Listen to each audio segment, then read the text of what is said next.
প্রাকৃতিক সৌন্দর্য আর রহস্য ঘেরা এমন একটি দেশ আছে যেখানে কান পাতলেই আজও আনাচে কানাচে শুনতে পাওয়া যায় ড্রাগনের গল্প।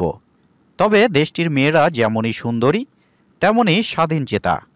এমনকি বিদেশিকে বিয়ে করা নিষেধ এই দেশটিতে। বর্তমানে এশিয়ার একটি সুন্দর দেশ ভুটান। ভুটান একটি গরিব ও খুবই ছোট দেশ। সেখানকার মানুষদের আচার আচরণ, ঐতিহ্য ও পোশাক দেখে অবাক হয়ে যাবেন। তবে অনেকে হয়তো জানেন না যে এ দেশে নেই একটিও মসজিদ। গোপনে নামাজ পড়েন মুসলমানরা। তবুও দিন দিন মুসলমানদের সংখ্যা বেড়েই চলেছে দেশটিতে। দেশটিতে বিয়ের পর কনের বাড়িতে চলে যেতে হয় বরকে। ভুটানের 60% জুড়ে রয়েছে বনভূমি। আর এই দেশের মানুষরা বেশ আন্তরিক ও অতিথিপরায়ণ।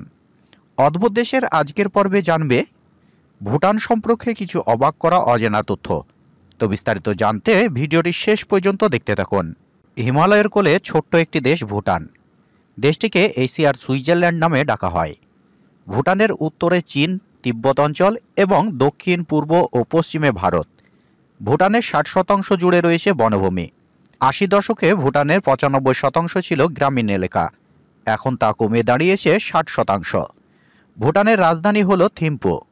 আধুনিকতার স্পর্শে জেগে উঠেছে রাজধানী থিম্পু। বর্তমানে ভুটানের শীতকালীন রাজধানী এই হচ্ছে পুনাখা। ভুটানের আয়তন 46,500 বর্গ কিলোমিটার। ভুটানের অধিবাসীরা ভুটানি নামে পরিচিত। ভুটান একটি জনপ্রিয় দেশ। দেশটির জনসংখ্যা 8,67,775 জন আনুমানিক 2022 সালে। ভুটানের বাসিন্দারা মূলত বৌদ্ধ ধর্মের বিশ্বাসী। ভুটানের সাক্ষরতার হার প্রায় 60%। 1950 দশক পর্যন্ত ভুটান একটি বিচ্ছিন্ন দেশ ছিল। 1960 দশকের ভারতের কাছ থেকে অর্থনৈতিক সাহায্য নিয়ে দেশটি একটি আধুনিক রাষ্ট্রে রূপান্তরিত হতে শুরু করে। স্থলবিশিষ্ট দেশ ভুটানের আকার আকৃতি ও পার্বত ও ভূ আকৃতি সুইজারল্যান্ডের সদৃশ্য। তাই অনেকে ভুটানকে এশিয়ার সুইজারল্যান্ড নামে ডাকে। জংখা ভুটানের সরকারি ভাষা। নেপালি ভাষাও বেশ পরিচালিত আছে। ইংরেজি ভাষাতে শিক্ষা দেওয়া হয় এই দেশটিতে। ভুটানিদের বিদেশিকে বিয়ে করা নিষেধ, যদিও ভুটানের মৌখিক স্বাস্থ্যসেবা বিনামূল্যে। 1970 দশকের প্রথমবার বিদেশি পর্যটকদের প্রবেশের অনুমতি দেওয়া হয় এ দেশটিতে। ভুটান একটি গরিব ও খুবই ছোট দেশ। তবে অনেকে হয়তো জানেন না যে এ দেশে নেই একটিও মসজিদ। তবে এ দেশে যে ইসলাম ধর্মাবলম্বীর মানুষ নেই এমনটা কিন্তু একেবারেই নয়। তারা বহুবার ভুটান সরকারের কাছ থেকে মসজিদ নির্মাণের জন্য অনুমতি চেয়েছিল, কিন্তু তা কখনোই মেলেনি। ভুটানের মুসলমান পর্যটকদের জন্য নামাজ পড়তে হয় হোটেলে। ভুটানে বাংলাদেশ দূতাবাসের নামাজের ব্যবস্থা আছে। সেখানে জুম্মার নামাজও হয়।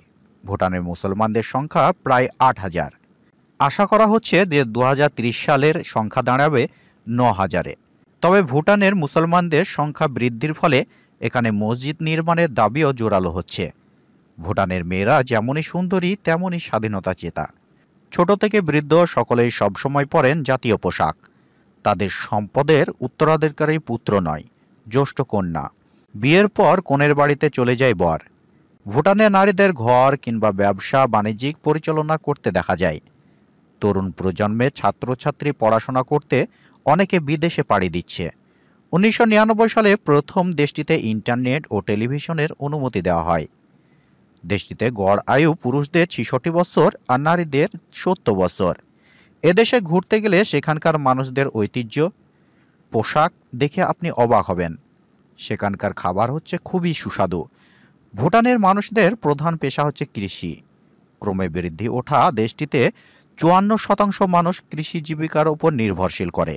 ভুটান পৃথিবীর একমাত্র দেশ যেখানে সড়কে কোনো ট্রাফিক লাইটের ব্যবস্থা নেই। এছাড়াও যেখানে গাড়ির হর্নও খুব কম শুনতে পাওয়া যায়। ভুটান খুবই পরিচ্ছন্ন একটি দেশ, যেখানে ধূমপান করলে জেল ও জরিমানা হতে পারে।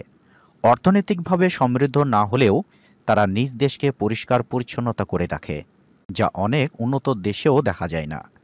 তাই তো ভুটানিরা সর্বাধিক সুখী জাতি। ভুটানের মানুষরা চা পান করতে খুবই পছন্দ করে।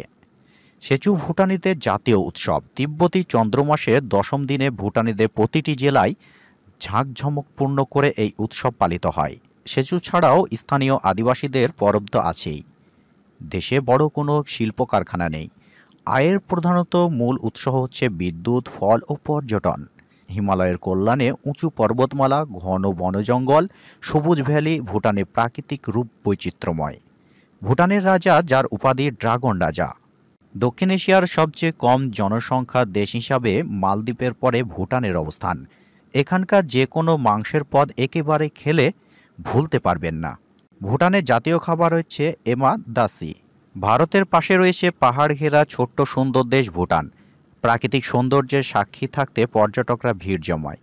প্রায় 4000 বছর ধরে একই ধরনের পোশাক পরিধানের অভ্যস্ত ভুটানিরা। পুরুষদের পোশাকের নাম হচ্ছে গ, আর নারীদের পোশাকের নাম হচ্ছে কিরা। তবে এই পোশাকের সঙ্গে তারা কাঁধ থেকে হাঁটু পর্যন্ত এক টুকরো কাপড় জড়িয়ে রাখে। ভুটানের 60% বনভূমি। ভুটান পৃথিবীর সবথেকে সুখী জায়গা এই ভুটান। ভুটানের প্রত্যেক জায়গায় অপূর্ব সৌন্দর্য বিদ্যমান। ছোট্ট এই দেশটিতে নম্রতা, ভদ্রতা ও বিনয় ও শান্তিতে ভরপুর। তো এই ছিল আজকের ভিডিও। যদি আপনাদের ভিডিওটি ভালো লেগে থাকে তাহলে অবশ্যই সাবস্ক্রাইব করে রাখবেন।